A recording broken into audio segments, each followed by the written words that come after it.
All right, we are back to go over the final practice test for tape reading M. This is the very end of it. This test is a big boy, so it's going to take you some time to do it if you haven't already. And if you haven't done it already, please stop this video. Go get your best effort. Do what you can. Come back. We'll go over the answers with full explanation. But this does cover everything that's been in the book. So if you feel like you're comfortable working with these questions, then in a lot of ways you've mastered the content of this book. At the same time, we're going to continue to work in the next module on some of these same skills. So if you don't feel like you're up to speed yet, you're going to have plenty more opportunity to practice and to learn. Okay, let's go ahead and get started going over the practice test. Number one, what detail from the passage shows that Lakeisha is frustrated with Jamal? It is A. She puts her hands on her hips and narrowed her eyes. This is just a physical action that she commits, but it shows implicitly that she is frustrated. We interpret her body language as that of frustration. It doesn't say directly, Lakeisha was very frustrated with Jamal. We just get her actions, and from there we make the inference that that's how she feels. Okay, number two, what evidence best shows? Remember, best answer. Sometimes there's two plausible answers, maybe more, but we're looking for the best. Shows that Jamal was wrong when he said no one in his neighborhood had pride. And of course, it's C, when many people showed up to volunteer to improve the neighborhood. Certainly some people cared. And it was proven when the community garden got going. Okay, number three, which of the following quotes from the passage best supports the claim that siblings did a good thing? And here the answer is D. We have people coming over to get tomatoes for dinner. We have the fact that there wasn't theft going on, that there were people hanging out all the time. So the isolation and lack of pride that the community seemed to be experiencing has, at least in part, been solved by the community garden. At least some people in the neighborhood, or a good percentage of them, are hanging out. So evidence that what the siblings did was ultimately a very good thing. Okay, question 4. Which quote from the passage best supports the claim that teamwork helped Lakeisha and Jamal succeed? And it is B. Lakeisha and Jamal would admit that without the other, they would have quit. So they needed teamwork to motivate each other to finish. 5, what's the most likely main theme of this story? Now, remember, a theme should be the big picture takeaway, the lesson. It should be, a lesson that applies not just in the realm of community gardening, but in a lot of areas of life. It should be kind of universal.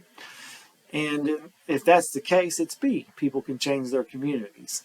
A is true. Community gardens are important. C is true. Being a good neighbor means helping others. D is true. Difficult tasks are more rewarding than simple tasks. But if we're looking for the biggest picture lesson, it's B. The whole plot of the story demonstrates that. 6, which sentence is the best summary of the passage? And remember, summary should have the important details, but be free of opinion. And it's C. 2 siblings and their neighbors turn a vacant lot into a community garden. It's one short sentence that summarizes a long story, but it does the job, and it's free of opinion. Okay, number 7. Which word is similar to meaning in compost as it's used? It's B, fertilizer. That which gives nutrients enrichment to the soil or to things that you're growing in the soil. Question 8, read the sentence from the passage and answer the question. What is a model garden design? And be careful here, we're not talking necessarily about a physical three-dimensional model, but rather D, a diagram showing the best location for planting seeds. Marking off where to plant what is the indication of what the model actually is. All right, number 9, which word is similar in meaning to dismay as it's used in the sentence? And it's concern. It takes getting to the end of the little passage here, I think, to get our context clue of doubt. But someone who is doubtful is concerned, and they may have a look of dismay on their face. It shows that they're kind of a little bit beyond nervous, almost to the point of feeling super worried. All right, number 10. What effect does point of view have on these sentences? And, we have third limited, but we do have access to Jamal's thoughts. So B, it explains how Jamal feels about the lot. We have him muttering to himself, even some direct description of his emotional state as being mad. All right, on to question 11. What does the point of view in these sentences help the reader understand? And it's D, the garden involves the whole community. And, we're shown here in third person a bunch of people that come around, a little bit of a third objective point of view. Not any opinion there, just a description of what the people are doing. And in that passage, not even any description of what anybody's thinking, which is why I said objective instead of omniscient. All right, moving on to the passage about the sandwich generation. Question 13. Which detail from the passage supports the claim that it's easy for caregivers to get assistance for their parents? And it's A, every state has support for seniors. 14A, main idea, looking for the big picture idea. D, caring for children and parents together can be challenging. We had a real thorough breakdown of the challenges and potential ways to deal with those challenges. And then part B, the answer is also D. Children who are taking care of their parents are often surprised by the change in circumstances. Evidence supports this idea that there is challenge in taking care of both aging parents and young children, both of which are your responsibility. Okay, 15. Which word means the same as nurtured as used in the sentence? And in this one, I would take either A or B, loved or helped. The answer in the book is helped. But we have the solving problems, taking care of them. But nurture means loved, and loved works in this context too. So, if you answered A or B, I'm happy. All right, on to 16. A couple of paragraphs here, but the question asks, which of these best describes the structure that's used in the two paragraphs? A, it's problem solution. Think back to text structures a few lessons ago. 17, what reason does the author give for involving children in caregiving decisions? D, so that they can understand the change. Not necessarily that the children are going to be calling the shots and making decisions, but you involve them in the discussion and talk so that they understand what's going to change and whether or not they have any responsibilities that come with that change. All right, 18, we're asked for a good summary again. In D, sandwich generation is a group of people caring for parents and children at the same time, a situation that can be both stressful and enjoyable, free of opinion and has the important details. And then you read another passage on the sandwich generation, pretty natural for this kind of environment because on the TABE and on the GED, you're going to be looking at paired passages that have a different take on a similar or identical topic.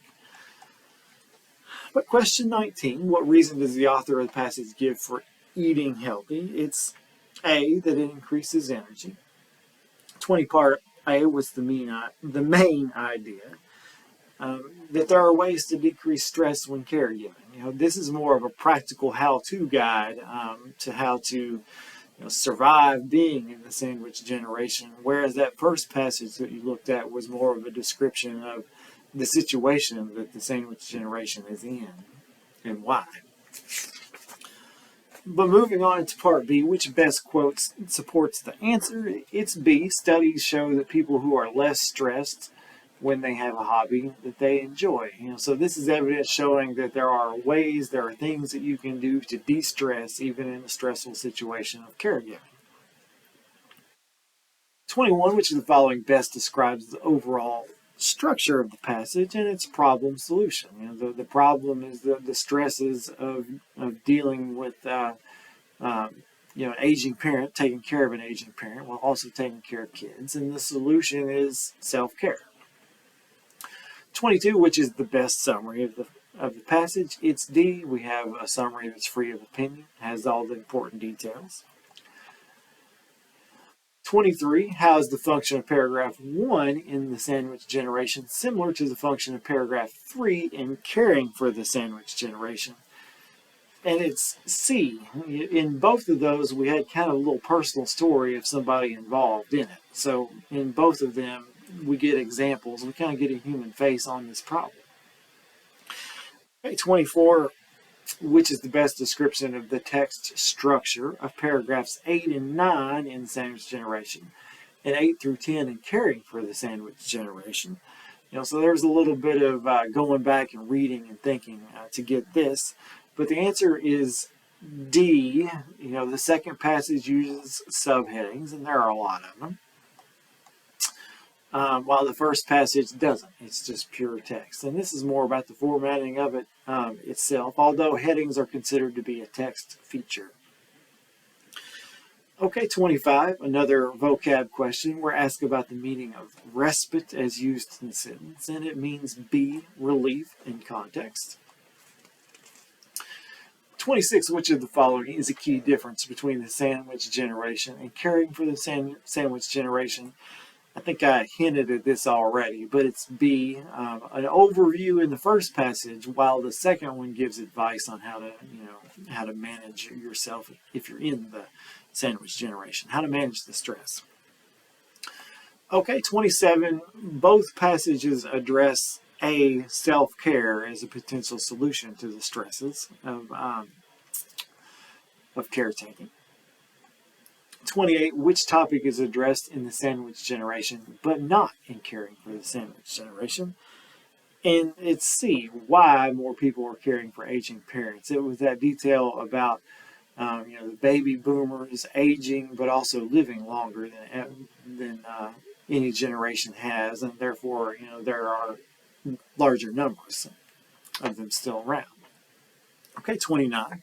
According to examples used in both passages, what inference can be made about many caregivers? And it's D, that they feel overwhelmed. Both passages make a lot of allusions to that, imply that this is an overwhelming, and even explicitly say that it's fairly overwhelming. So in both passages, we see that idea reflected, along with some solutions in dealing with the feelings of being overwhelmed.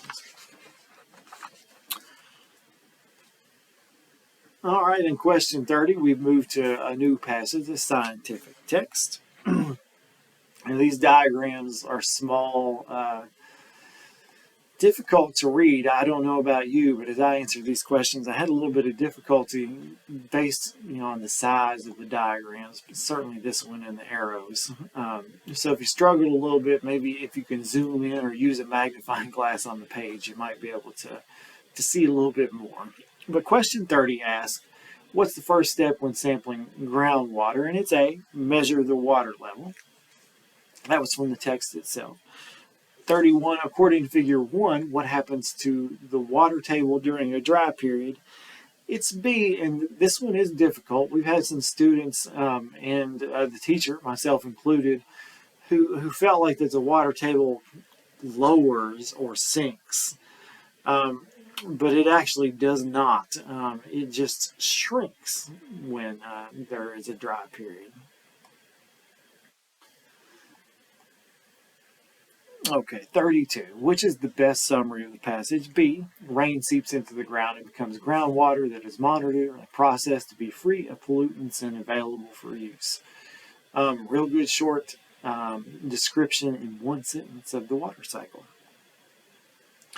Okay, 23, where does water go after disinfection?